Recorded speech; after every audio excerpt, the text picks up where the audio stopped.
Dani Bravanel tá me gongando aqui. Igual tinha um show de calouros que eu assistia quando era pequeno. Tinha o Pedro de Lara, não é? Pedro de Lara é coisa nossa, cantava. Tinha, como chamava outra, vivia?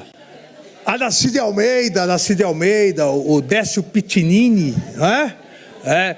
E agora eu fui gongado, mas eu peço dois.